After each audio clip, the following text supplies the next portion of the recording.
आओ बता दें सबको व्याकरण तुम्हारा, आओ बता दें सबको व्याकरण तुम्हारा, व्याकरण तुम्हारा तुम्हारा हमारा, तुम्हारा हमारा। हेलो दोस्तों, आप देख रहे हैं अपना यूट्यूब चैनल साहित्य समाज। साहित्य समाज में आप सभी दोस्तों का स्वागत है। प्यारे दोस्तों, आज हम आपके लिए लेकर के आए हैं मात्राएं। जी हाँ, मात्राएं। आपने ठीक सुना, ये है मात्राएं। सबसे पहले है मात्रा क्या, इस बात को समझना जरूरी है। प्यारे दोस्तों, जब व्यंजन के साथ स्वर समाहित हो जाता है, जुड़ जाता है, तो उसका रूप जो बनता है वही मात्रा है। हाँ दोस्तों, आप यहां देख रहे होंगे एक चार्ट लगा हुआ है, लिखा गया है मात्राएं लिपि चिन्ह। दोस्तों, लिपि चिन्ह, चिन्ह मतलब संकेत या प्रतीक। लिपि, प्यारे दोस्तों, यह देवनागरी लिपि है। हाँ, देवनागरी लिपि, देवनागरी लिपि। यह सब कुछ व्याकरण में ही चल रहा है। प्यारे दोस्तों, समय आने पर व्याकरण क्या है उसके विषय में आपको बताएंगे। संकेत दे दिया आज आपको, व्याकरण हमारा तुम्हारा। तो दोस्तों, ये लिपि चिन्ह, लिपि चिन्ह स्पष्ट लिखा है, व्याकरण व्यंजन के साथ स्वर का संयोग होने पर स्वर का जो रूप होता है उसे ही मात्रा कहते हैं। प्यारे दोस्तों, यहां पर देखिए, ध्यान दीजिए, स्वर के दो रूप तैयार हो रहे हैं। जी हाँ, स्वर के दो रूप। आइए एग्जाम्पल देखते हैं। यहां लिखा है क धन आ, माने बड़ा, और बड़ा में ये बगल मात्रा लगा हुआ है, ब्रैकेट में आ का मात्रा, उसके बाद म लिखा गया है, मिला करके शब्द बनता है काम। उसी तरह से सीता, सा पे बड़ी की मात्रा, यहाँ बड़ी लिखा गया है और इसका संकेत चिन्ह मात्रा का ऐसा है, मिला के ये शब्द बना सीता।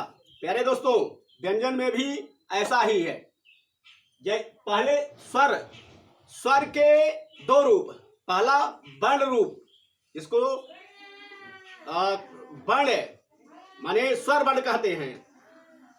दो रूप, पहला वर्ण और दूसरा संकेत प्रतीक चिन्ह, अर्थात यह मात्रा। आप देख रहे होंगे मात्रा।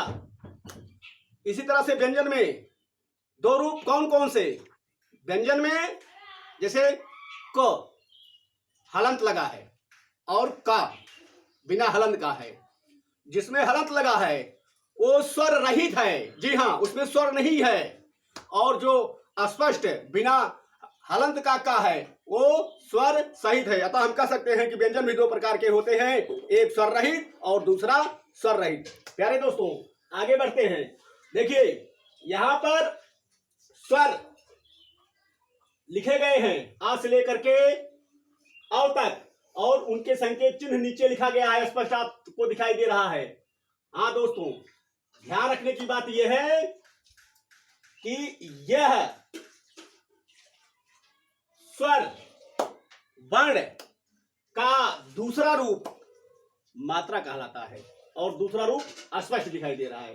प्यारे दोस्तों, इस देवनागरी लिपि की कुछ विशेषताएं हैं जिसे समझना बहुत ही आवश्यक है। आइए समझने का प्रयास करते हैं। देखें, इसमें जो प्रतीक हैं, मतलब आ मात्रा, बड़ी मात्रा, ओ मात्रा, औ मात्रा और विसर्ग आह, ये सभी व्यंजन के बाद में लगाए जाते हैं। जैसे राम, पुनः। दूसरा है छोटी की मात्रा, यह छोटी की मात्रा व्यंजन के पहले लगता है, जैसे किताब, किस। तीसरा देखिए ए, ऐ और अंक मात्रा। प्यारे दोस्तों, ये सभी किसी भी वर्ण के ऊपर लगाए जाते हैं, जैसे केला, अंगूर। अगला है छोटा ऊ, बड़ा उरी। प्यारे दोस्तों, ये सभी वर्ण के नीचे लगाए जाते हैं। हम समझते हैं इसमें सारी बातें बता दी गई है, कौन व्यंजन के बाद जुड़ता है, मात्रा लगता है, कौन पहले लगता है, कौन ऊपर लगता है और कौन नीचे लगता है। लेकिन दोस्तों, एक बात समझना बहुत ही आवश्यक है। वैसे तो मात्रा के 10 रूप तैयार, मतलब 10 मात्राएं तैयार हुई, लेकिन विसर्ग और अनुस्वार अंग और आह को जोड़ते हैं तो 12 मात्रा तैयार होती है। अतः हम कह सकते हैं कि एक वर्ण में, एक व्यंजन वर्ण के 12 रूप होते हैं, क्योंकि 12 मात्राएं तैयार होती हैं। जैसे कक्का, किक्की, कुकू, क्री, केकय, कोकौ, कंग, कह, इसे 12 खड़ी भी कहते हैं। दोस्तों, आपको एक अगली बात जो बहुत ही इंपॉर्टेंट है, वो व्यंजन 2 प्रकार से लिखे जाते हैं। जो 2 प्रकार से लिखे जाते हैं उनमें सबसे पहला खड़ी पाई वाला व्यंजन और दूसरा बिना खड़ी पाई वाले का। प्यारे दोस्तों, यह समझना बहुत ही जरूरी है।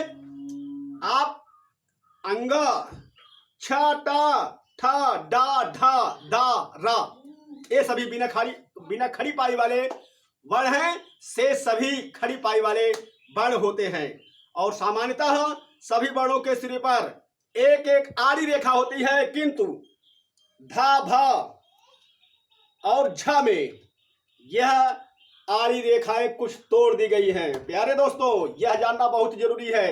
यह पूछा जा सकता है, प्रश्न बनता है, बहुत ही महत्वपूर्ण प्रश्न बनता है। हम समझते हैं आज के लिए इतना ही पर्याप्त होगा, लेकिन चलते चलते काव्य की एक लाइन मात्राओं की अ इ ई उ री ए ऐ ओ औ अंग अह भी, इस तरह से संपूर्ण मात्राएं 12 हुई। प्यारे दोस्तों, हम समझते हैं आज के लिए इतना पर्याप्त होगा। आप हमारे साथ इस चैनल पर लगातार बने रहेंगे तो हम आपको हर रोज एक नई नई चीज बताएंगे। धन्यवाद, धन्यवाद। जी हाँ दोस्तों, धन्यवाद।